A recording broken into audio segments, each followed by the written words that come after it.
My parents poured champagne as I signed over my $2.5 million penthouse, convinced they had finally secured a future for my leech of a brother. Julian. They thought this was my surrender, but I was actually lighting a fuse. 48 hours later, while I watched from a continent away, Julian's lawyer called screaming that I had just signed the family's financial death warrant. My name is Elizabeth Ashburn, but within the freezing, hallowed halls of my parents' estate in Lake Forest, I was simply the spare heir, the insurance policy they had never intended to cash in. It was a late Christmas dinner, held on the 28th of December because Julian, my younger brother, had been too busy dealing with the implosion of his life to attend on the actual holiday. The dining room was a cavern of mahogany and velvet, heated only by the fireplace that roared ineffectually against the draft of a Chicago winter. I sat across from Julian, dissecting a piece of dry turkey that tasted like sawdust and resentment. The air was thick enough to choke on. For the last hour, my mother, Catherine, and my father, Richard, had been constructing a shrine of words around my brother. They praised his vision. They praised his bravery for taking risks. They conveniently ignored the fact that his risk-taking involved gambling away investors' money on a cryptocurrency startup that had flatlined 3 weeks ago. Julian looked awful. I had to admit, his skin was the color of wet parchment, and he wore a cashmere sweater that had seen better days, the cuffs slightly frayed, an affectation of poverty that cost $500. He swirled his wine, refusing to make eye contact with me. "It is just a market correction," my mother said, her voice a soothing balm meant only for him. She ignored me completely, as if I were a ghost haunting the silverware. "Great men fail before they succeed. Julian, look at Ford. Look at Musk." "I know, Mom," Julian mumbled, his voice cracking. "It's just hard. I need to project success to attract the next round of angel investors. No one gives capital to a guy sleeping on a friend's couch in Wicker Park." My father cleared his throat. The sound echoed off the high ceilings like a gavel strike. "Which brings us to why we wanted everyone here tonight," Richard said, placing his fork down with military precision. He turned his gaze toward me. It was the first time he had looked me in the eye since I arrived. "Elizabeth." "Father," I acknowledged, bracing myself. My stomach tightened. I knew that look. It was the look of a man about to close a deal he knew was unfair. "Julian needs a launch pad," Richard said, his tone conversational, as if discussing the weather. "He needs an ad address that screams stability, prestige, something that says he is still a player in the city." "I agree," I said, taking a sip of water. "Perhaps you could rent him a suite at the Drake until he gets back on his feet." "We were thinking of something more permanent," my mother interjected, her smile tight and predatory. "We were thinking of your penthouse on the Gold Coast." I froze. The glass of water hovered halfway to my lips. "Excuse me?" "It is perfect," Richard continued, ignoring my shock. "The view of Lake Michigan, the square footage, it is valued at roughly $2.5 million. Correct? It is the kind of asset that reassures investors. We want you to sign the deed over to Julian." Silence descended on the table, heavier than the snow piling up outside. I slowly set my glass down, careful not to let it tremble. "You want me to give Julian my home," I said, my voice steady, though my heart was hammering against my ribs. "The home I bought with my own money. The home I paid for with 3 years of performance bonuses from Artemis Logistics." "Give is such a harsh word," Catherine said, waving her hand dismissively. "Think of it as a family restructuring. You are single. Elizabeth, you are always traveling for work. You hardly use the place. You could move back into the city condo we keep for guests. It is perfectly adequate." "It is a 1-bedroom in the Loop," I countered. "And that is not the point. The penthouse is mine. My name is on the deed. I worked 80-hour weeks for 7 years to afford that place. I am not handing it over to Julian just because his digital magic beans turned out to be worthless." The temperature in the room seemed to drop 10 degrees. The facade of the polite, upper-crust family dinner shattered instantly. My father's face reddened. the veins in his neck bulging against his starch-stiff collar. "Selfish," he spat. The word hung in the air like a curse. "We raised you better than this. Elizabeth, how can you be so incredibly selfish? Your brother is drowning. And you are worried about your view of the lake?" "I am worried about my property rights," I said, gripping the edge of the table. "And I am tired of bailing him out. Do you remember the car dealership in Austin? The tech incubator in Seattle? I covered his rent for 6 months last time. I am done." "You are successful because of us," my mother shrieked, slamming her hand on the table. The crystal glasses rattled. "Do not forget who paid for your education. Do not forget whose genes you carry. You have your father's mind for logistics. That is not your achievement. Elizabeth, that is your inheritance. You owe us. You owe this family." "My hard work is not a genetic trait." "Mother," I argued, feeling the old familiar wound tearing open, the feeling that nothing I did would ever belong to me. "I earned my position at Artemis. I earned that apartment." "You are an ungrateful, cold-hearted woman," Richard snarled. "We gave you everything, and now, when the family needs liquidity, when your brother needs a lifeline, you hoard your wealth like a dragon." I looked at Julian. He was not looking at his parents. He was not looking at the floor in shame. He was looking at my wrist. Specifically, he was staring at the diamond tennis bracelet I was wearing, calculating its pawn value. He was not a victim. He was a vulture waiting for the lions to finish the kill so he could pick the bones. "I will not sign," I said, rising from my chair. "I am leaving." "Sit down," Richard commanded. His voice was low, dangerous. "If you walk out that door without agreeing to the transfer, you are done, and I do not just mean this family." I paused, my hand on the back of the chair. "What is that supposed to mean?" "I still have friends on the board at Artemis," Richard said, his eyes hard and flat. "I still play golf with the CEOs of the 3 largest shipping firms in the Midwest. You have built a nice little reputation as a sharp operator, Elizabeth, but it takes a lifetime to build a reputation and only 1 week to destroy it. Imagine the rumors: embezzlement, corporate espionage, mental instability. I can make you toxic. I can make sure you never manage a logistics chain bigger than a lemonade stand again." "You would blackmail your own daughter?" I whispered, genuinely horrified. "I am protecting the legacy of this family," he said, taking a sip of his wine as if the conversation were settled. "Julian is the legacy. You are just the help. You have 1 week. Elizabeth, bring the signed quitclaim deed to the office by next Friday, or prepare to update your resume." My mother picked up her fork and resumed eating her turkey. "Sit down, dear," she said, her voice returning to that terrifyingly sweet cadence. "The pecan pie is coming out soon. You know it is Julian's favorite." The silence of my penthouse was usually my favorite sound.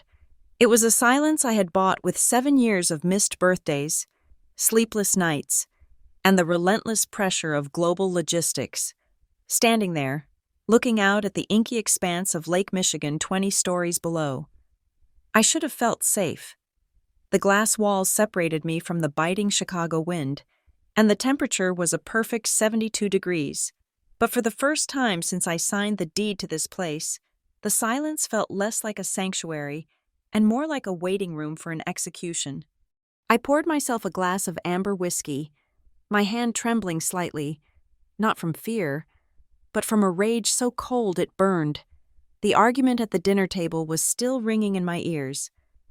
But it was what happened right before I walked out the door that had truly hollowed me out. My mind drifted back to the one person in that mausoleum of a childhood home who had ever looked at me and seen a human being, not an investment portfolio. Grandmother Evelyn. She had passed away 4 years ago, leaving a void in the family that the rest of them filled with vanity and greed. While my mother was busy curating her socialite persona, and my father was obsessed with his legacy, Evelyn had been my quiet corner of the world. She taught me that value was not determined by a price tag, but by history and character. I closed my eyes and could almost smell her perfume, dried lavender and old paper. I remembered the day she pressed the heavy velvet box into my hands. It was my 25th birthday. Inside lay a set of imperial jade jewelry from the 19th century, a necklace and earrings that glowed with a deep, translucent green. They belonged to her grandmother. Alongside the jewels were 3 leather-bound journals, their spines cracked and pages yellowed, filled with the handwritten notes and sketches of our ancestor, a merchant mariner who had mapped trade routes in the Pacific. "These are for you, receipt or not," she had whispered, her grip surprisingly strong. "Your brother sees the world as something to conquer. You see it as something to understand. Keep them safe. Elizabeth, they are the only real things this family has left." I had kept them safe, or so I thought. I kept them in a hidden wall safe behind a landscape painting in my old bedroom at the estate. It was a high-security model installed years ago when I started making real money, thinking it was safer there than in my transient city apartments before I bought the penthouse. Tonight, after my father issued his ultimatum about destroying my career, I went upstairs to pack a bag. I intended to take the heirlooms with me. I wanted to sever every physical tie to that house. I remembered walking into my old room. It felt sterile, like a guest room in a hotel. I moved the painting. I keyed in the code, 4815. The light blinked green. The mechanism whirred. The door swung open. It was empty. The velvet box was gone. The leather journals were gone. Even the dust seemed to have been swept away. I snapped back to the present, the whiskey burning my throat. I picked up my phone and dialed Simon. Simon was an old college friend who now worked as a senior appraiser at a high-end auction house in the Loop. It was nearly midnight, but I knew he would be awake. "Liz?" His voice was groggy. "Is everything okay? It is late. I need you to be honest with me." "Simon," I said, my voice flat. "Has anyone from my family reached out to you recently, specifically regarding a set of 19th century imperial jade?" There was a pause on the other end, a pause that lasted 3 seconds too long. "Elizabeth, you know I cannot discuss client interactions. It is a strict policy." "Simon," I cut him off. "They were stolen. From my safe." "Oh, God," he exhaled. I heard the rustle of sheets. "Liz, listen. I did not take the consignment. I refused it." "Who brought them in?" "It was Julian," Simon whispered. "He came in 2 days ago. He wanted a rush appraisal and an immediate advance. He claimed your mother gave them to him to help capitalize a new venture. He had the journals too. Liz, he wanted to know if the historical documents added provenance value to the jade." "What did you tell him?" "I told him the jade was museum quality and worth easily 6 figures, maybe more at the right auction, but I told him I needed provenance paperwork. He got spooky, grabbed the stuff, and left. I thought about calling you, but, well, it is your brother. I did not want to start a war." "Thank you, Simon," I said, and hung up. I did not scream. I did not throw my glass against the wall. Instead, a terrifying clarity washed over me. Julian did not know the combination to my safety. It was a biometric override code that only 2 other people possessed: the homeowners, my parents. They had opened the safe for him. The realization hit me with the force of a physical blow. It wasn't just that Julian was a thief. He had always been a thief. It was that my parents were accomplices. They had sanctioned the looting of my property, the only things I truly cherished, to feed the insatiable black hole of Julian's failures. I recalled a fragment of conversation from earlier that evening, something my mother had said while pouring tea, which I had dismissed at the time.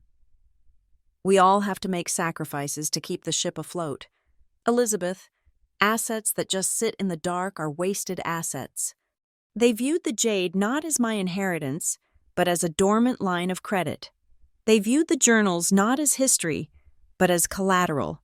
And most painfully, they viewed me not as their daughter, but as a resource extraction site. They would strip mine of my life, my home, my career, my memories, until there was nothing left but a hollow shell, all to prop up the golden son who could not stand on his own 2 feet. I looked at the reflection of my face in the dark window. I looked tired. I looked sad. Then, the sadness evaporated. If I confronted them now, they would gaslight me. They would say it was a family loan, that I was being petty about trinkets when my brother's livelihood was at stake. They would claim they were protecting the items. They would deny, deflect, and destroy me. No, I whispered to the empty room. I would not give them the satisfaction of a fight. They wanted the penthouse? They wanted to play games with assets and liabilities? Fine, I would give them exactly what they asked for. I walked over to my desk and opened my laptop. I pulled up the contact information for Victoria Sterling, the most ruthless financial attorney in New York. My parents thought they were taking a pawn. They had no idea they were sitting down at a chessboard across from a grandmaster. The tears were gone. The daughter was gone. All that was left was the director of operations, and I had a problem to solve. I was going to leverage their greed until it snapped their necks. I did not call a therapist to deal with the betrayal. I called a shark. Victoria Sterling was a legend in New York legal circles, mostly because she had dismantled 3 Fortune 500 mergers before her 40th birthday. She was also, conveniently, the only lawyer my father had ever publicly admitted to fearing after she outmaneuvered his logistics firm in a hostile takeover defense a decade ago. If anyone knew how to legally disembowel the Ashburn legacy, it was her. We met at a subterranean jazz bar in Greenwich Village, a place with low ceilings, heavy smoke, and a strict no cell phone policy. It was the kind of establishment where business was conducted in cash and whispers. Victoria was already there, nursing a martini that looked as sharp as her stilettos. She did not offer sympathy when I laid out the situation. She offered strategy.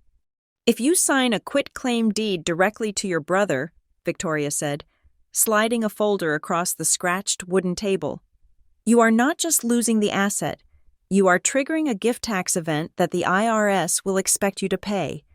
On a property valued at $2.5 million, your tax liability could be in the 6 figures. So, not only are your parents robbing you, but the government will charge you for the privilege of being robbed." "I am not signing a standard deed," I replied, taking a sip of tonic water. "I want to give them the property in a way that looks like a surrender but acts like a landmine." Victoria smiled, a terrifying expression that did not reach her eyes. "Now we are talking.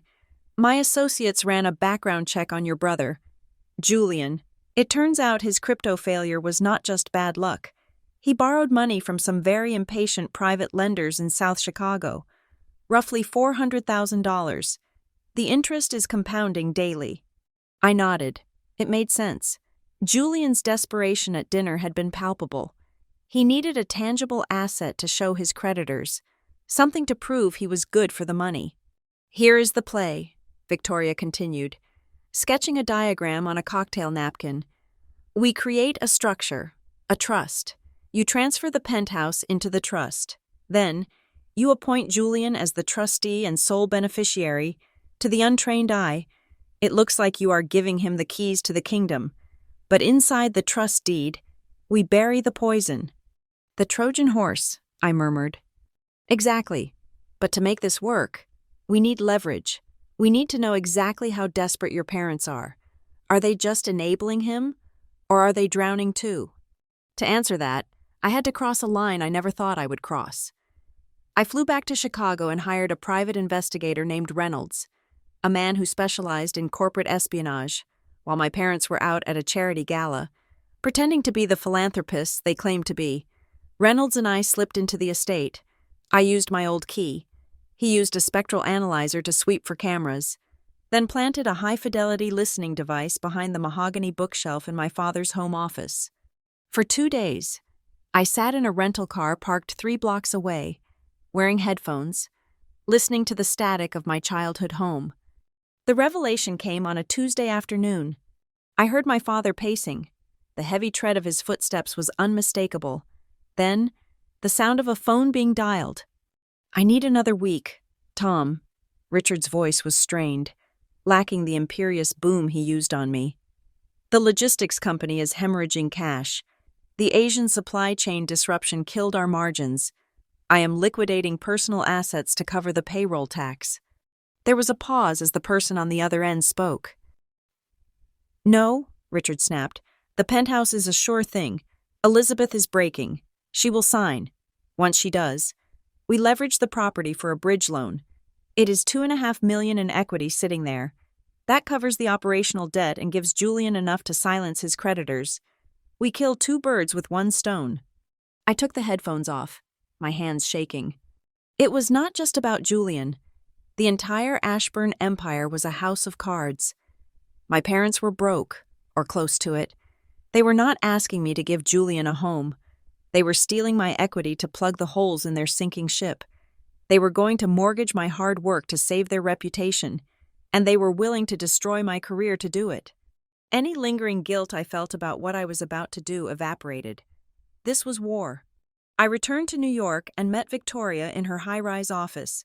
We spent 72 hours drafting the document. It was a masterpiece of legal obfuscation. The main contract was standard, a simple transfer of control, but the devil was in the appendices. The document grew to over 200 pages. We included endless clauses about property maintenance, homeowner association bylaws, and municipal zoning codes. Boring. Dense text designed to make the reader's eyes glaze over. Here it is, Victoria said, pointing to a paragraph buried on page 158, within Appendix C, Section 12, Subsection 4. The Liability Assumption Clause.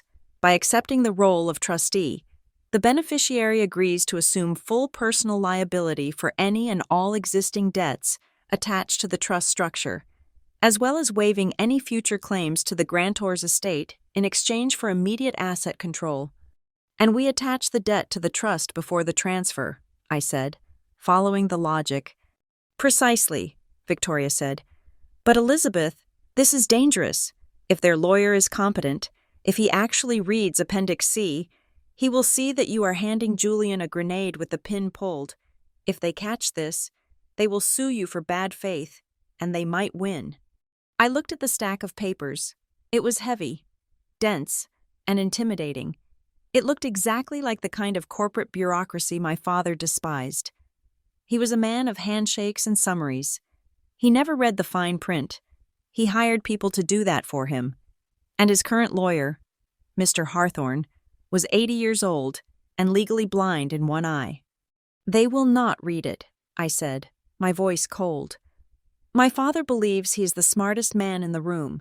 He thinks I am a scared little girl capitulating to his will. He won't be looking for a trap because he doesn't believe I'm capable of setting one. Victoria looked at me with a newfound respect. She closed the folder. Then let us wrap this up in a nice bow. You are about to sign away a multi-million-dollar property. Elizabeth, are you sure you can go through with the performance? I am not just signing away a property. Victoria, I replied, standing up and smoothing my skirt. I am signing their bankruptcy papers. They just don't know it yet. I took the heavy document, the weapon that would end my family as I knew it, and prepared to play the role of the defeated daughter one last time. The drive back to Lake Forest felt less like a commute and more like a dress rehearsal. I pulled my car onto the shoulder a mile before the estate gates. Checking my reflection in the rearview mirror, I looked too put together, too strong. That would not do. I took a makeup wipe and aggressively scrubbed off my mascara, leaving just enough residue to suggest I'd been crying for hours. I messed up my hair, pulling a few strands loose from my usually severe bun. I even practiced my posture, slumping my shoulders forward to shrink my 5'9" frame into something smaller, something defeated. I was about to deliver the performance of my life.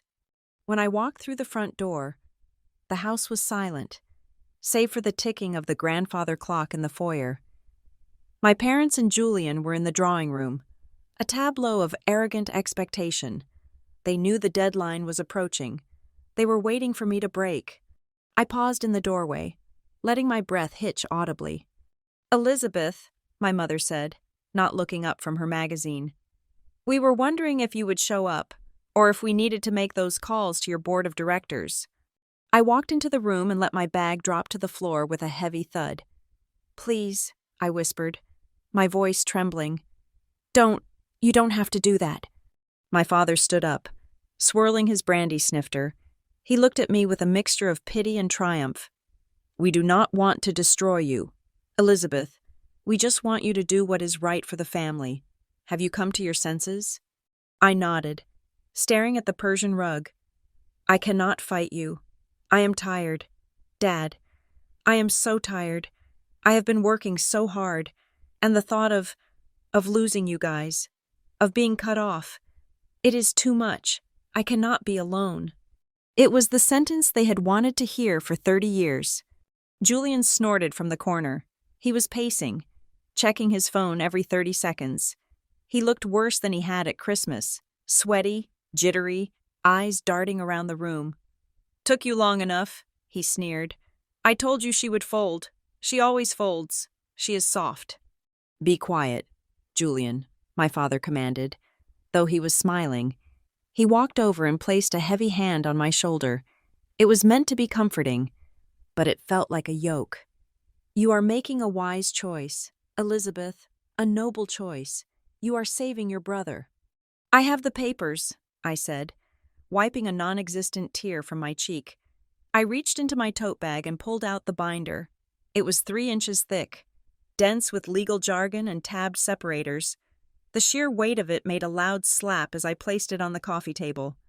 "What is all this?" Julian asked, eyeing the stack suspiciously. "I thought it was just a deed transfer. Sign the back, hand over the keys." "I wish it were that simple," I said, sniffing. "But my position at Artemis? Because I am a corporate officer. I am subject to strict SEC scrutiny regarding asset transfers. If I just give you a $2.5 million property, it looks like money laundering. I had the company lawyers draft this. It frames the transfer as a restructuring of family trust assets." I looked at my father with wide, pleading eyes. "It protects me from an audit, Dad, and it protects you too. I insisted on a clause that says, once I sign this, you guys promise. You promise not to come after my job, that you will protect me from any legal fallout if the business struggles." My father laughed, a booming sound that bounced off the walls. "Of course, sweetheart. We never actually wanted to hurt your career. That was just motivation. If this pile of paper makes you feel safe, we will sign it. We will sign anything." "It is a lot of reading," I warned, opening the binder. "There are over 200 pages of disclosures." "We do not have time for a book club," Julian snapped, looking at his watch again. "I have partners flying in from Dubai tomorrow morning. I need the title in hand tonight to show proof of liquidity." Partners from Dubai, I thought, more likely loan sharks from the South Side who were threatening to break his legs. "We will skip to the signature pages," my father said, waving his hand dismissively. "I trust your thoroughness. Elizabeth, you always were a diligent little worker bee." I suppressed the urge to vomit. "Okay," I said, "but there is one more thing. To balance the ledger for the tax authorities, I have to show that I am receiving fair market value in exchange for the real estate. Since I cannot take money from you, I added a section transferring some personal effects from the estate to my name. Just old things you do not use. It allows me to write off the transaction as an exchange rather than a gift." "What things?" my mother asked sharply. "Just the old storage items in my room," I lied smoothly. "The old books, some furniture, that box of grandmother's costume jewelry. It has 0 book value, but it satisfies the legal requirement for consideration in a contract." Fine, my mother said, clearly bored. "Take whatever junk you want. Just let's get this over with." I flipped through the binder, my heart hammering against my ribs. I had buried the heirloom repatriation agreement on page 42, sandwiched between a lead paint disclosure and a termite inspection report. The language was clear if you read it. It transferred the full, irrevocable legal title of the Imperial Jade Collection and associated historical manuscripts to me, but to them, it was just page 42. "Here," I said, pointing to the line on the page. "This acknowledges the personal effects transfer." My father scribbled his signature without even looking at the header. My mother followed suit.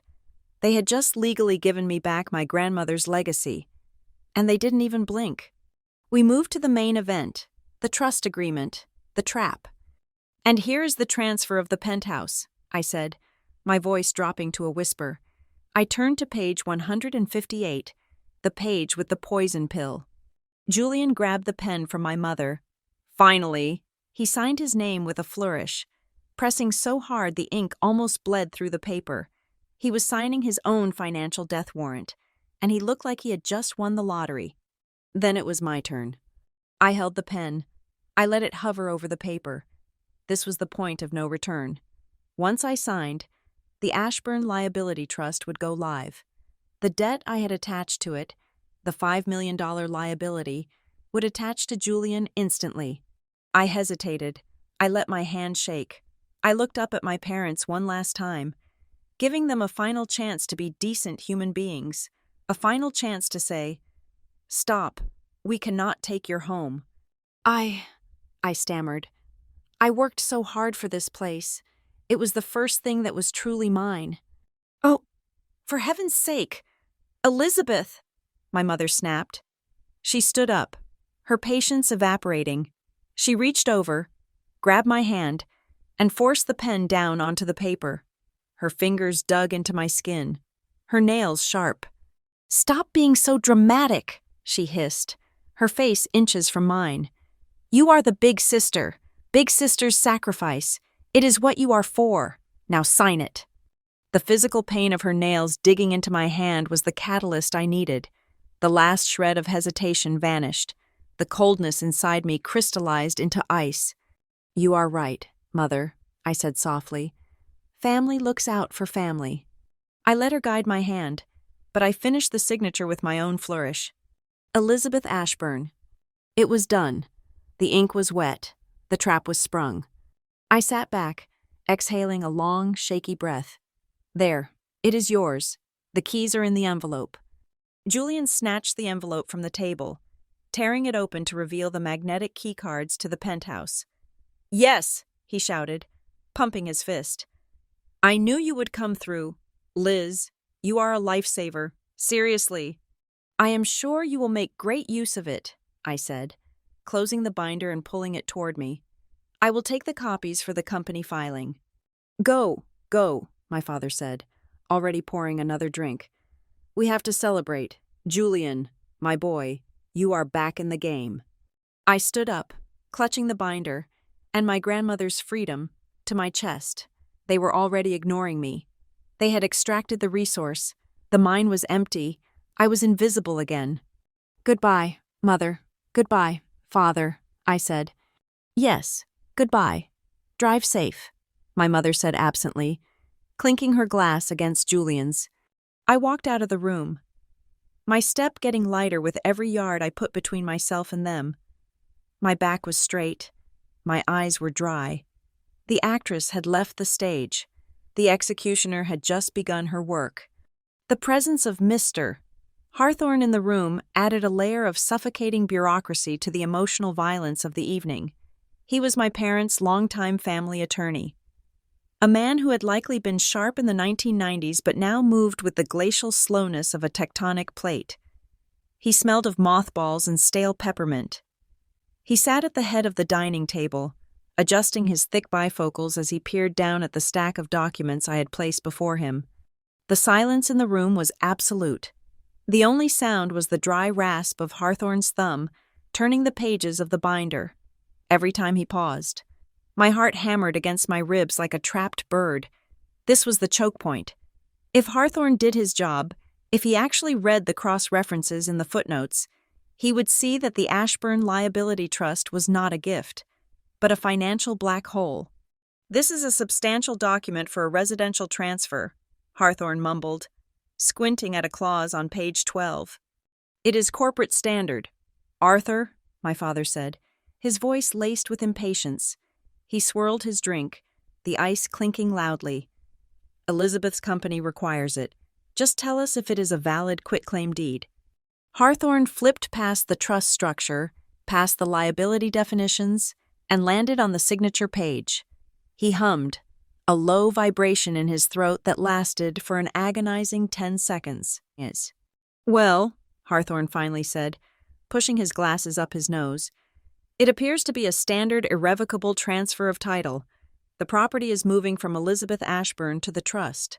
With Julian Ashburn as the sole beneficiary and trustee, it seems in order. Richard. I exhaled, a breath I felt I had been holding since I drove into Illinois. He had missed it. He had missed the poison pill. Excellent, Julian said, practically leaping from his chair. He snatched the Mont Blanc pen from the table. Where do I sign? Here, Hawthorne pointed a trembling finger to the line marked beneficiary and trustee, and initials on the bottom of each page. Time seemed to warp, stretching and distorting as Julian leaned over the table. I watched the tip of the pen touch the paper. The ink flowed black and permanent. He scribbled his name with a careless arrogance, completely ignoring the paragraph of fine print directly above his thumb. That paragraph explicitly stated that by signing, the trustee accepted full personal responsibility for all debts encumbering the trust. He signed away his future in 3 seconds. And you, Elizabeth, Hawthorne said, sliding the heavy binder toward me. I picked up the pen. The barrel was warm from Julian's hand. I looked at my parents. My mother was checking her reflection in the darkened window. My father was pouring more champagne. They were not looking at me. They were already celebrating their victory, oblivious to the fact that they were standing on a trapdoor. I signed Elizabeth Ashburn. As I lifted the pen, a sensation of weightlessness washed over me. It was not sadness. It was the feeling of a prisoner whose shackles had just been struck off. The house, the guilt, the obligation, it was all gone. I was legally free. The keys, Julian demanded, extending his hand. I reached into my bag and pulled out the small velvet pouch containing the physical keys and the master key card. Here, I said, my voice steady. And you will need the smart home master codes. The entire penthouse is automated. Climate, security, lighting. It is all voice-activated or controlled via the app. I wrote down a sequence of numbers on a piece of Hawthorne's notepad. This is the admin code. Once you input this, you have total control. Do not lose it. Julian, resetting the system is a nightmare. Yeah, I got it, he said, snatching the paper and punching the numbers into his phone. Welcome to the 21st century, right? Right, I murmured. Well, my father boomed, raising his glass. To Julian, and to the future of the Ashburn name. To the future, my mother echoed. I am going to grab my things, I said quietly. The boxes are already packed in the storage room. I just need to load them into my car. Make it quick, my mother said, not turning around. We are going to order dinner to celebrate. I slipped out of the dining room and walked down the long, shadowed hallway to the library, where the family safe was hidden behind a portrait of my great-grandfather. My parents had left it unlocked earlier for Julian to retrieve the appraisal documents, and in their arrogance, they had not bothered to secure it again. I opened the heavy steel door. There they were, the 3 leather-bound journals and the velvet box containing the imperial jade, my grandmother's legacy. I checked the paperwork in my hand, the heirloom repatriation agreement, that was now fully notarized and signed by both my parents. These items were no longer stolen goods. They were legally mine. I placed the journals into my tote bag. I opened the velvet box to check the jade. The green stones seemed to pulse in the dim light. I snapped the box shut and slid it in next to the journals. I walked back through the house. The sound of laughter drifted from the dining room. They were so loud, so happy. They had no idea that the admin code I had given Julian was actually a timed lockout sequence that would trigger in 24 hours, freezing the penthouse systems completely. I paused at the front door. My father came into the hallway, a cigar in his hand. Leaving so soon? He asked, though his tone made it clear he wanted me gone. Yes, I said, buttoning my coat. I have a flight to catch. Good, he said. Work hard. Elizabeth, maybe one day you will build something that lasts. I looked at him, really looked at him, for the last time. I intend to, I said. I hope you and Mom enjoy the results of today. You really earned it. He nodded, taking my words as a compliment. We did. Drive safe. I walked out into the biting winter air. The heavy oak door clicked shut behind me with a finality that echoed in my soul. I got into my rental car and drove through the iron gates. As soon as I hit the main highway, I pulled my personal smartphone out of my pocket. I rolled down the window and tossed it into a snowbank. It was the only number they had for me. I reached into the glove compartment and pulled out a satellite phone, a device untraceable and disconnected from the grid of my old life. I dialed the number for the private hangar at O'Hare Airport.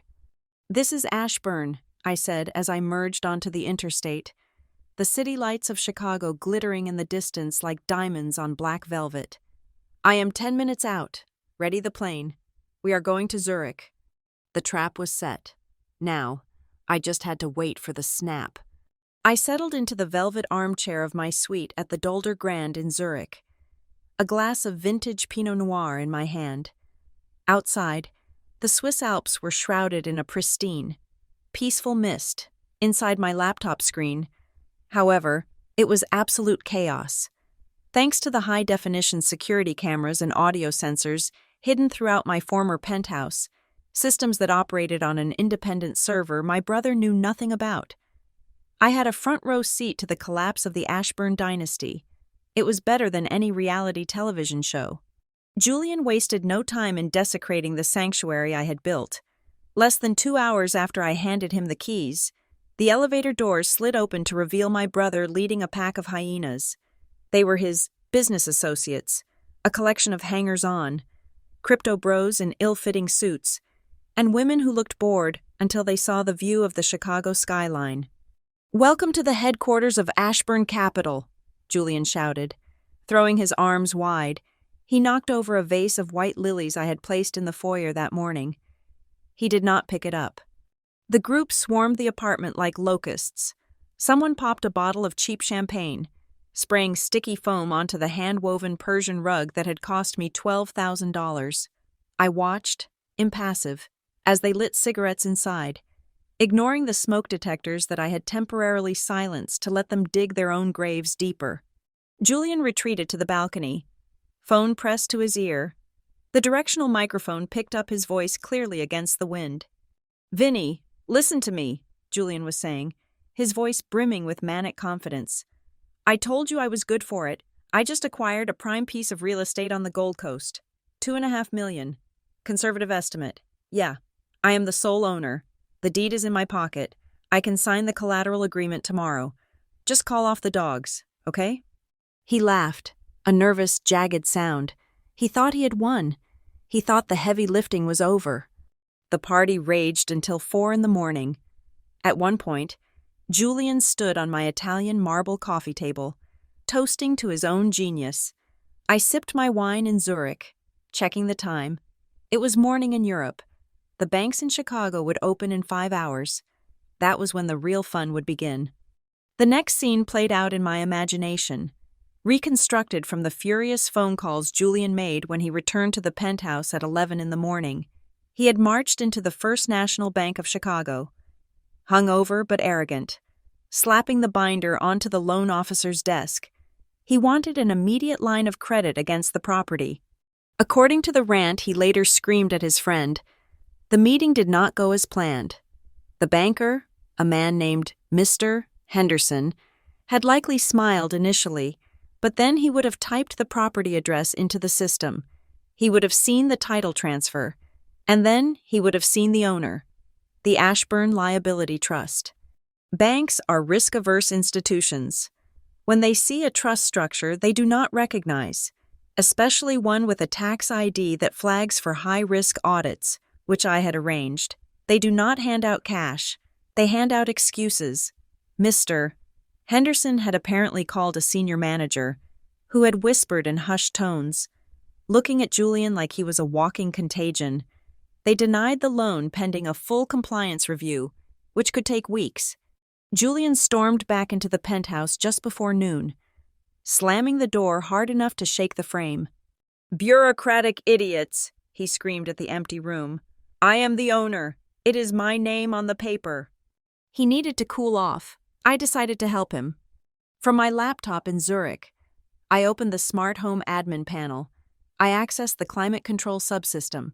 I dragged the temperature slider from a comfortable 72 degrees Fahrenheit down to 50 degrees. Then, I engaged the vacation security mode override. In the penthouse, the vents began to blast freezing air. The gentle, ambient lighting in the living room suddenly shifted. The bulbs began to strobe, flashing on and off in a disorienting, epileptic rhythm. Julian shielded his eyes, stumbling. "What the hell?" He pulled out his phone and frantically punched in the admin code I had written down for him. Nothing happened. I had disabled that code 5 minutes after I left the house the previous night. He ran to the wall-mounted thermostat and jabbed at the screen. A large red padlock icon appeared with the message, "System locked. Contact administrator." "I am the administrator," he shrieked, his breath already starting to fog in the rapidly cooling air. He called a high-end electrician service. I listened to the conversation. The technician on the other end asked for the serial number of the central processor. When Julian gave it to him, the technician apologized. "Sir, that system is hardwired with a biometric lockout. Unless you have the retina scan of the original installer, we cannot bypass it without physically ripping the walls open. We can be there in 3 weeks." Julian threw a crystal coaster across the room. It shattered against the fireplace. Then, his phone rang. It was our mother. "Julian, darling," her voice chirped through the speakerphone. "How is the first day in your new castle? Your father and I are just so relieved." Julian looked around the room. The lights were flashing like a disco in hell. He was shivering in his jacket. He had no money, no loan, and he was freezing to death in a multi-million-dollar icebox. "It is great, Mom," he lied, his teeth chattering audibly. It is magnificent. Just figuring out the lighting, very high-tech." "Wonderful," she said. "We knew you deserved it." The doorbell rang. Julian ended the call and marched to the door, expecting, perhaps, one of his friends returning with food. Instead, he found a process server. A bored-looking man in a windbreaker handed him a thick envelope. "Julian Ashburn, trustee of the Ashburn Liability Trust?" "Yes, give me that." Julian snatched the envelope. He tore it open in the kitchen, under the strobe lights. I zoomed in with the camera above the kitchen island. I could read the bold header on the document. Notice of delinquent assessment and tax lien. This was the first domino. The trust was not just a container for the apartment. It was the legal entity I had used to absorb a massive, outstanding tax liability from a defunct subsidiary of Artemis Logistics, a liability I had legally shifted into the trust with the help of Victoria Sterling. By becoming the trustee, Julian hadn't just inherited a house. He had inherited a demand for $350,000 in back taxes and immediate management fees, payable within 72 hours. Julian's face went pale. He dropped the letter. He scanned the rest of the document. There was a clause about the special assessment for building facade repairs, another $100,000 that the trust was obligated to pay. $450,000? He whispered. "I don't have $450. Panic, raw and primal, set in. He grabbed his hair, pacing in circles as the strobe lights flashed faster. The temperature in the apartment was now dropping into the 40s. He fumbled for his phone again. He did not call our parents. He knew they were tapped out. He dialed a number I didn't recognize at first, but when the voice answered, I knew who it was. Marcus, a young, hungry shark of a lawyer from law school, whom Julian kept on retainer for his drunk driving incidents. "Marcus, you have to get over here," Julian screamed, his voice cracking. "Now, I think I signed something bad. I think my sister set me up." "Calm down, Julian." Marcus's voice was smooth, professional. "What did you sign?" "Everything," Julian yelled. "I signed everything she gave me. The bank won't touch the deed. The house is freezing, and the IRS just sent me a bill for $500,000. You need to fix this." "Send me photos of the documents," Marcus said, his tone sharpening. "I am on my way." I closed my laptop and took a sip of the Pinot Noir. The wine tasted like velvet. The first 24 hours were over. Julian was cold, broke, and terrified. But he still didn't know the worst part. He still didn't know about the $5 million corporate debt guarantee hidden in Appendix C. Marcus would find it, and when he did, the real screaming would start. I ordered room service, a steak, medium rare. I had a feeling I would need the energy for the next act. Marcus arrived 40 minutes later, looking less like a lawyer and more like a paramedic responding to a fatal accident. He wore a camel hair coat and carried a briefcase that looked heavy enough to bludgeon someone with. The moment he stepped into the penthouse, the blast of freezing air hit him, and he squinted against the strobing emergency lights that were still pulsing like a silent alarm. Julian was huddled on the sofa wrapped in 3 designer blankets, shivering violently. The binder, the trap I had so carefully constructed, lay open on the coffee table. Marcus did not say hello. He did not ask about the temperature. He walked straight to the binder, picked it up, and flipped furiously to the back section. He scanned a page, his eyes widening in genuine horror. He flipped back to the front, read the preamble, and then threw the heavy stack of papers back onto the table with a deafening slam. "Did you read page 158? Marcus shouted, his voice cutting through the freezing air. "Section 12.4? Did you even look at it? Julian, are you insane?" I just signed where they told me to." Julian stammered, his teeth chattering. "Mom and Dad said it was standard. Elizabeth said it was just for tax transparency. What is wrong? Is it the taxes?"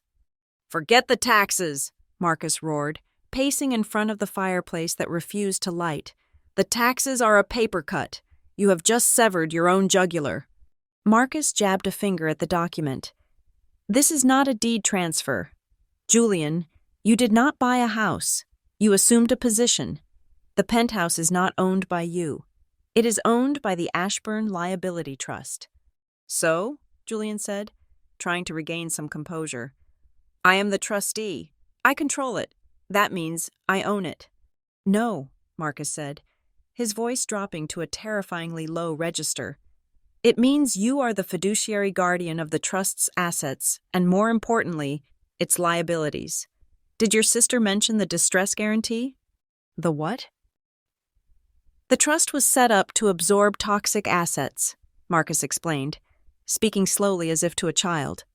"According to Appendix B, the trust holds the title to the penthouse, yes, but it also holds a $5 million corporate guarantee for a failed logistics venture in Southeast Asia, a venture that defaulted last week." Julian froze, the blanket slipping from his shoulders. $5 million? "It gets better," Marcus said, his tone dripping with acid. "By signing as the trustee and accepting the benefits of the trust, you explicitly agreed to the unlimited personal liability clause. That means the debt is not just the trust's problem, it is your problem. The creditors can come after the penthouse, your car, your bank accounts, and your future earnings until that $5 million is paid in full. You are not a millionaire. Julian, you are negative $5 million in the hole." Julian made a sound like a wounded animal. He sank back into the sofa, his face turning a sickly shade of gray. But Mom and Dad, they will help. They have money." "Do they?" Marcus asked. "Because you haven't heard the punchline yet." At that moment, the front door burst open. My parents rushed in, bundled in furs, their faces flushed with worry. They had evidently received Julian's panicked voicemail from earlier. "Julian!" my mother cried, rushing over to him. "My God, it is freezing here. Why are the lights flashing? What is happening?" "Ask him," Julian whispered, pointing a trembling finger at Marcus. "Ask him what Elizabeth did." My father, Richard, puffed out his chest and turned to the young lawyer. "Now see here, Marcus, we are fixing this. Whatever technicality this is, we will have Hawthorne clear it up in the morning. Elizabeth just played a little prank." "This is not a prank, Richard," Marcus snapped, dropping the formalities. "It is an execution, and you helped her pull the trigger." "Watch your tone," Richard warned. "I suggest you read page 42, Marcus countered, opening the binder again and shoving it into my father's chest. "The Equitable Exchange Agreement. Read it, out loud." Richard squinted at the page. He adjusted his glasses. As he read, the color drained from his face until he looked as pale as the snow outside.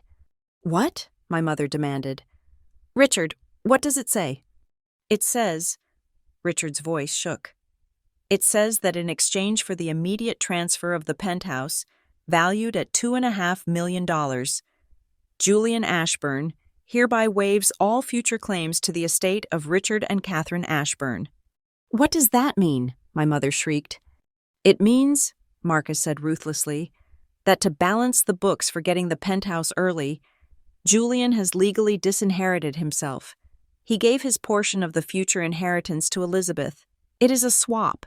He got the penthouse and the $5 million debt, and Elizabeth gets everything else when you die." The room went silent. The strobe lights flashed.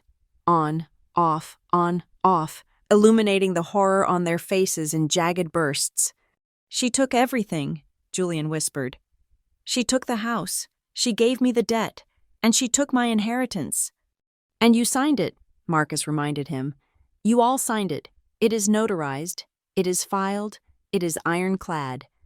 My father suddenly grabbed his chest. He gasped, his eyes bulging. He stumbled backward and collapsed into the armchair Julian had vacated. "Richard!" my mother screamed, grabbing his arm. "Richard, breathe!" "My chest," Richard wheezed, his face turning a terrifying shade of purple.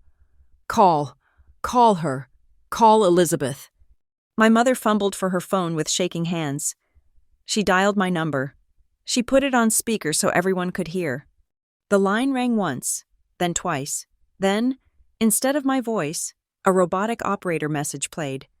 "The number you are trying to reach is no longer in service. Please check the number and try again." "She changed it," my mother sobbed, dropping the phone. "She cut us off." "She did not just cut you off," Marcus said, looking around the freezing, flashing ruin of their victory. "She buried you.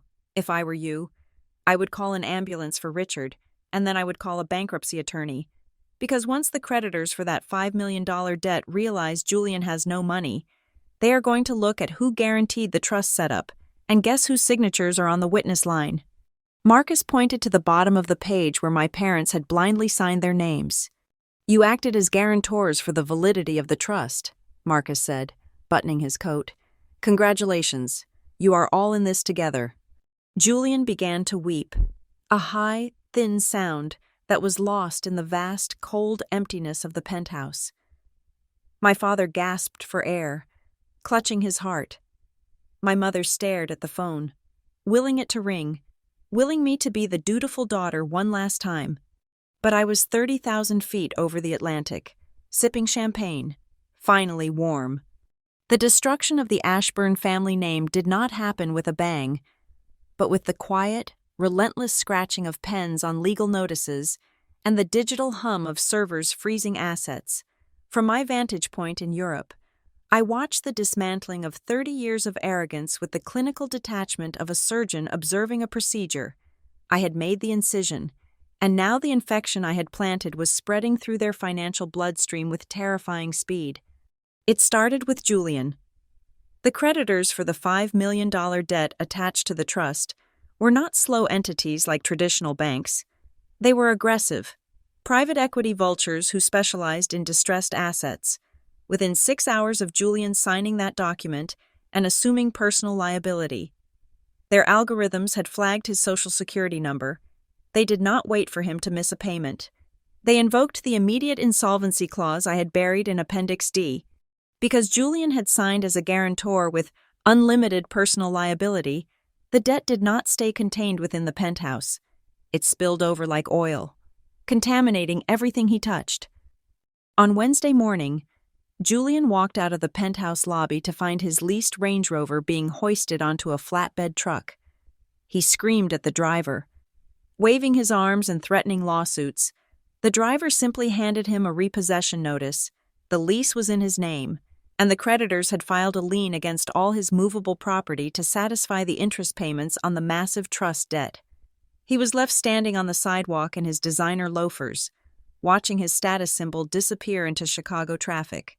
He tried to call an Uber, but his ride was canceled. His credit cards had been frozen. Every account linked to his identity. His checking account, his savings, even his crypto trading wallets, had been locked by a court order. He was not just broke, he was financially radioactive. Desperate and humiliated, Julian called home. I can only imagine the conversation. He would have been weeping, begging his parents to fix it, to throw money at the problem until it went away, just as they always had. My father, Richard, recovering from his angina attack, but still fueled by pride, decided to do the unthinkable. He went to the family logistics company headquarters. He marched into the finance department and ordered the chief financial officer to wire $2 million from the operational reserve account to Julian's personal legal fund. "Sir, we cannot do that," the CFO had reportedly stammered. "That is payroll money, and moving corporate funds to cover a personal debt is embezzlement." "Do it," Richard had roared, slamming his fist on the desk. "It is my company. I will do what I want with my money." It was the moment I had been waiting for. 3 days before I left, I had compiled a dossier. It contained 5 years of invoices showing how my father had inflated shipping costs to hide profits offshore, and how my mother had categorized family vacations as business development trips to avoid taxes. I had mailed this dossier to the IRS Criminal Investigation Division with a simple note: "Look at the wire transfers scheduled for this week." Just as the CFO reluctantly began to type in the authorization code for the wire transfer to Julian, the elevator doors at the end of the hallway opened. 6 agents wearing blue windbreakers with IRSCI printed in yellow letters on the back stepped out. They did not knock. They did not ask for permission. They walked straight into the server room and the executive offices. "Hands off the keyboards," the lead agent shouted. They had a warrant. They had probable cause. And thanks to my father's attempted transaction at that exact moment, they had caught him in the act of trying to drain company assets while under investigation. The effect was instantaneous. The IRS issued a freeze order on all corporate accounts. The logistics company, the engine that had powered the Ashburn ego for 3 decades, ground to a halt. My parents were trapped. They could not access a single cent of company money to hire lawyers, let alone save Julian. They were standing in the wreckage of their own greed, watching the agents box up their hard drives. Meanwhile, back at the Penthouse, the final act of Julian's brief tenure as Lord of the Manor was playing out. Since the trust was now technically in default due to the unpaid assessments and the triggered debt clauses, the creditors exercised their right to appoint a receiver. This meant Julian was no longer the trustee. He was a squatter. 2 private security guards, hired by the new court-appointed administrator, arrived at the Penthouse door. They did not have the polite demeanor of a concierge. They gave Julian 15 minutes to vacate the premises. "You cannot do this!" Julian shrieked, clutching a bag of clothes. "This is my house. I have the deed." "You have a piece of paper that says you owe $5 million, one of the guards said impassively, "and you are trespassing on collateral property. Get out." He was escorted out of the building, past the doorman who used to salute him, and thrown onto the street. He had no car. He had no money. He had no phone service because the bill had bounced. He stood on the corner of Michigan Avenue, the cold wind whipping through his thin coat, looking up at the window of the penthouse where he had partied just 48 hours ago. The locks were already being changed. The smart home system I had sabotaged was being reset by the new administrators. The symbol of his victory had chewed him up and spit him out. Julian had no choice. He had to take the commuter train, a form of transport he had mocked for years, back to the suburbs. He walked the 2 miles from the station to the estate in the snow, dragging his suitcase. When he arrived, he found a house that was no longer a fortress, but a prison. My parents were there, sitting in the dark because they were afraid to turn on the lights and attract the paparazzi camped outside the gates. The news of the IRS raid had broken. The fallout was total. The supply chain partners who had worked with Ashburn Logistics for 20 years canceled their contracts by email. No one wanted to be associated with a company under federal investigation for tax fraud. The country club where my mother held court revoked their membership. citing a violation of the moral turpitude clause in the bylaws. The friends who had drunk their champagne and eaten their caviar stopped answering their phones. In 1 week, the Ashburn name had gone from being a golden ticket to a toxic liability. Julian dropped his bag in the foyer. Looking at his parents, they looked back at him. There was no love left in their eyes, only a shared, crushing realization of what they had done. They had traded their daughter, the only person who actually knew how to run the business, the only person who had actually loved them enough to try to save them from themselves initially, for a son who was nothing more than a bottomless pit of need. And now, they were all stuck together in that big, cold house, bankrupt, disgraced, and completely at my mercy. I closed the laptop in my hotel room. The show was over. The empire had not just fallen, it had been pulverized. I finished my wine, feeling a deep, abiding sense of peace. It was time to move on to the final phase of negotiations. They had nothing left to lose, which meant they were finally ready to listen. It had been exactly 30 days since the collapse. I sat in the conference room of Victoria Sterling's Manhattan office, watching the snow fall on the city below. The room was a fortress of glass and steel, smelling faintly of expensive leather and lemon polish. It was a stark contrast to the scene I knew was waiting for me in the lobby. When Victoria's assistant opened the double doors, my family shuffled in. I almost did not recognize them. My father, Richard, once a titan who filled every room with his booming voice and cigar smoke, looked shrunken.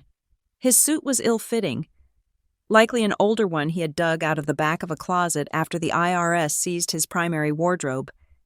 His face was a map of broken capillaries and sleepless nights. My mother, Catherine, wore no makeup.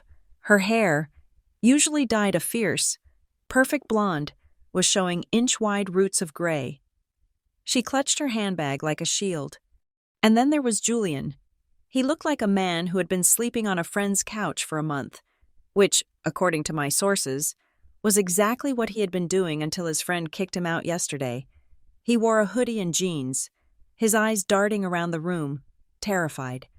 They sat on the opposite side of the long marble table. I did not stand up. I did not smile.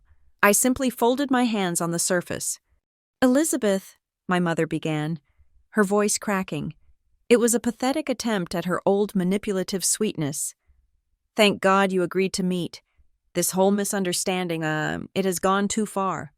"It is not a misunderstanding, Catherine," my father interrupted, his voice rasping. He slammed a crumpled hand on the table. "It is a fraud, pure and simple fraud. You tricked us. You and this witch of a lawyer." Victoria, sitting next to me, didn't even blink. She adjusted her glasses and opened a laptop. "Mr. Ashburn, I would be very careful with your choice of words. Alleging fraud against an officer of the court is a serious accusation, especially when we have proof of informed consent." "Informed consent?" Julian shouted, finally finding his voice. "She hid the debt. She hid the clause. I didn't know I was signing away my life." "You didn't know because you didn't look," Victoria said calmly. She pressed a key on her laptop. A large screen on the wall flickered to life. It was the footage from that night in the dining room. The video was crisp and clear, audio included. We watched my father waving his hand dismissively. We heard him say, "We do not have time for a book club." We saw Julian snatch the pen. We saw my mother physically force my hand to the paper. "There is your lawyer, Mr. Hawthorne, present in the room," Victoria narrated over the video. "There is the document, open and available, and there is your explicit refusal to review the terms. In the eyes of the law, that is not fraud. Gentlemen, that is gross negligence. If you sue us, this video will be played in open court. The judge will not give you a settlement. He will give you a lecture on literacy." My father stared at the screen, watching his own arrogance replay in high definition. He slumped back in his chair, defeated. "We are ruined. Elizabeth, the company accounts are frozen. The IRS is auditing 20 years of returns. The banks have called in the operational loans. They are threatening to liquidate the logistics fleet. I know, I said softly. You know? My mother sobbed. How can you sit there so coldly? We are your family. We are going to lose everything. The banks are selling our debt to some vulture capital firm called Atlas Holdings. They are going to strip the company for parts. I took a sip of water. Actually, they are not. What do you mean? Julian asked, wiping his nose on his sleeve. Atlas Holdings is not going to strip the company, I said, because Atlas Holdings does not want to liquidate. They want to restructure. How would you know what a private equity firm wants? My father sneered. Because I am Atlas Holdings, I said. The silence that followed was absolute. It was heavier than the silence in the penthouse. It was the sound of a worldview shattering. I established Atlas Holdings 3 years ago as a diversification vehicle, I explained, my voice steady and professional. When the bank classified your company's debt as toxic last week following the IRS raid, they were desperate to offload it. They sold the notes for 40 cents on the dollar. I bought them all. I leaned forward, looking my father dead in the eye. I own the debt, Dad. I own the mortgage on the warehouse. I own the line on the fleet. And by extension, I own you. I am your biggest creditor. I can force you into involuntary bankruptcy tomorrow morning, or I can keep you afloat. It is entirely my decision. My father's face went from pale to red. You planned this. From the beginning, you set us up to fail so you could swoop in. I set a trap for a rat, I said, glancing at Julian. I didn't expect the whole house to be so rotten that it would collapse at the first vibration. You are a demon, my father whispered, shaking his head. My own flesh and blood. You are a cold-blooded demon. No, Father, I corrected him, a small, sharp smile touching my lips. I am just your best student. You taught me that business is war. You taught me that weakness is a sin. You taught me to seize the advantage. I learned everything I know from watching you crush your competitors. Why are you surprised that I learned the lesson? He opened his mouth to speak, but no words came out. He looked at me and saw himself, 30 years younger and sharper, and it terrified him. Here is the deal, I said, sliding a single sheet of paper across the marble table. The offer of a lifetime. My mother reached for it, her hands trembling. I listed the terms. Richard and Catherine Ashburn will resign immediately from all executive positions at Ashburn Logistics. You will surrender your voting shares to Atlas Holdings. You are firing us? My father choked out. I am retiring you, I corrected. In exchange for your shares, I will have the company pay you a fixed monthly stipend. It is modest, $4,000 a month, enough to rent a 2-bedroom condo in Florida and play bingo. It is more than you deserve, considering the mess you left me to clean up with the IRS. 4,000? My mother gasped. That barely covers my skincare. Then I suggest you switch to drugstore brands, I said. Term number 2, Julian. Julian looked up, a glimmer of hope in his eyes. He thought that because I was taking over, the money tap would turn back on. Julian has no equity, so he has nothing to sell, I said. However, since he is family, I am offering him a job. Director of Marketing? Julian asked eagerly. VP of Strategy? Forklift operator, I said. Level 1, at the distribution center in Gary, Indiana. Julian's jaw dropped. You are joking. I can't drive a forklift. It is dirty. It is dangerous. It is a union job with health insurance, I said. Starting pay is $22 an hour. You will work the night shift. You will clock in. You will move pallets, and you will clock out. If you are late, you are fired. If you steal so much as a roll of packing tape, you are fired. And since your name is on the trust debt, 50% of your wages will be garnished to pay back the creditors. I won't do it, Julian shouted, standing up. That is the alternative, I said coldly. Those are the terms. Sign the surrender of the company, and I keep the IRS from putting you in prison for tax fraud. I have the leverage to negotiate a settlement with the government, but only if I am in charge. If you walk out that door, I call the agents back and tell them I am done cooperating. You go to jail, the company liquidates, and you end up with nothing. I uncapped a pen, a cheap plastic Bic pen, not the Mont Blanc they used to cherish, and set it down on the paper. "Tick-tock," I said. My father looked at the paper. He looked at my mother, who was weeping into a tissue. He looked at Julian, who was staring at the floor, realizing his free ride was over forever. Slowly, painfully, my father picked up the pen. He looked old. He looked beaten. He signed his name. My mother signed next. I looked at them. I didn't feel joy. I didn't feel the thrill of victory. I just felt the heavy, satisfying clunk of a problem being solved. The chaos was over. The rot was excised. "It is done," I said, taking the paper back. "Victoria will have your flight details for Florida. The movers will pack your essential items. The rest of the estate will be sold to pay off the corporate fines." "Elizabeth," my mother whispered as they stood up to leave, Do you hate us that much?" I looked at the paperwork, organizing it into a neat pile. "I don't hate you. Mother, hate implies passion. I am simply correcting a logistical error in the family structure. You were bad management. I am the restructuring consultant."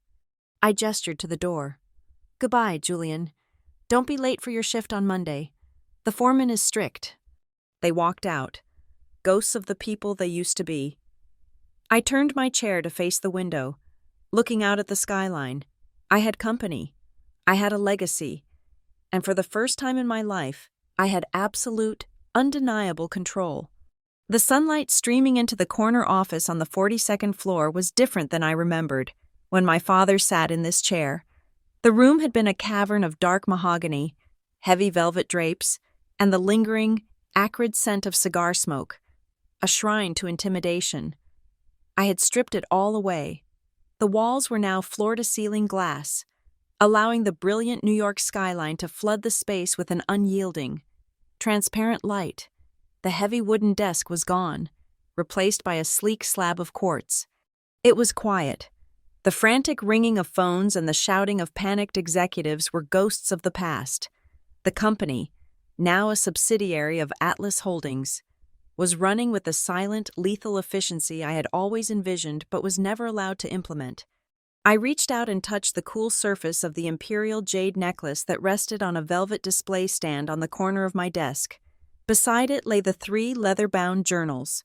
They were no longer hidden in a safe or leveraged as collateral for a gambling debt. They were out in the open, breathing, rightfully returned to the only person who understood their weight. My grandmother Evelyn would have liked this office. I thought, she would have liked the light. I took a sip of my morning coffee and opened the weekly personnel report from the Midwest region. I scrolled down to the section for the Gary, Indiana Distribution Center. There was a flagged entry for employee number 794, Julian. I clicked on the attached supervisor's note. The subject was 15 minutes late on Tuesday due to car trouble, missed bus. Verbal warning issued. Productivity is adequate, though the subject complains frequently of back pain. No theft reported. I closed the file. There was no malice in my heart as I read it, only a sense of balance restored. Julian was finally learning the lesson my parents had spent a lifetime shielding him from, the relationship between labor and reward. He was working a real job, paying taxes, and living in a studio apartment that cost $800 a month. It was a hard life, but it was an honest one. For the first time in his 30 years, my brother was actually contributing to society, even if it was just moving pallets of consumer goods from aisle A to aisle B. My parents had settled into their new reality in Florida. I received an email from the condo association manager in Boca Raton yesterday.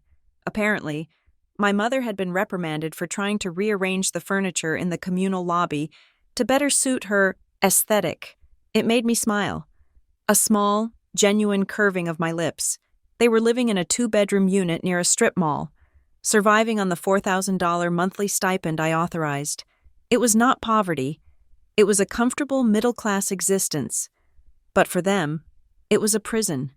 There were no galas. There were no country clubs. There was just the humidity, the bingo nights, and the endless, gnawing realization that they had traded an empire for an ego trip. I swiveled my chair to look out at the city. The loose ends were tied. The final piece of the puzzle had been the penthouse. After the Ashburn Liability Trust collapsed under the weight of the debt I had engineered, the creditors seized the property.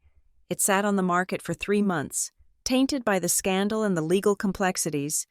Eventually, the bank put it up for auction. I bought it back through a shell company for $1.2 million, less than half of what I had originally paid. I walked through it one last time before I listed it for sale. I stood in the spot where Julian had signed his life away. I stood in the kitchen where the strobe lights had flashed during his frozen nightmare. I felt nothing, no nostalgia, no anger, no triumph. It was just drywall and glass. I realized then that a home isn't about the view or the square footage. It is about the peace you feel inside it, and that apartment would never be peaceful for me. I sold it to a young tech entrepreneur from Silicon Valley for $3 million. But I didn't keep the profit. That money felt heavy, burdened by the history of my family's greed. So, I used every cent of the net proceeds to establish the Evelyn Ashburn Foundation. It was a scholarship and emergency grant fund specifically designed for young women who had been disowned or financially cut off by their families for choosing their own paths. It was the safety net I wished I had when I was starting out. It was a way to turn the ugly, jagged wreckage of my past into a foundation for someone else's future. My phone buzzed on the quartz desk, pulling me from my reverie.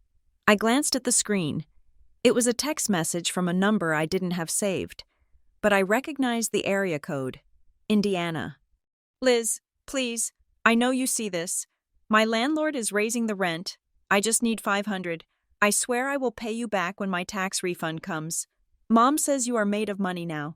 Please, I am your brother. I looked at the words, a year ago. That text would have sent me into a spiral of guilt and obligation. I would have wired the money. I would have enabled him one more time, buying myself a temporary truce in a war I was destined to lose. But I wasn't that person anymore. I was the CEO. I was the owner of the debt. And I knew that giving him money wouldn't help him. It would only reset the clock on his maturity. I didn't feel angry. I didn't feel the need to send a scathing reply about the millions he had squandered. I simply pressed block caller and set the phone back down. True revenge, I realized as I stood up and buttoned my trench coat, isn't about burning the other person's house down. It isn't about screaming matches or public humiliation. Those are messy, emotional things. True revenge is simply growing past the people who tried to keep you small. It is the act of becoming so whole, so successful, and so self-possessed that their absence is no longer a wound, but a relief. I picked up my bag and walked out of the office, nodding to my assistant. I took the elevator down 42 floors, stepping out into the crisp, biting air of a New York winter. The sidewalk was crowded with people. Tourists, business people, artists, dreamers. I stepped into the flow of humanity. I was no longer Elizabeth the spare heir. I was no longer the victim of the Ashburn family drama. I was just a woman walking down the street, with a meeting to get to and a life that belonged entirely, irrevocably, to me. I took a deep breath, filling my lungs with the cold, clean air of freedom. I adjusted my scarf, turned the corner, and disappeared into the city. Finally, wonderfully, alone. Thank you so much for listening to this story. I would love to know where you are tuning in from. So please drop a comment below sharing your city or country so we can connect. If you enjoyed this journey of justice, please subscribe to the Family Revenge Stories channel, like this video, and hit that hype button to help this story reach more people who need to see that sometimes. The good guys do win.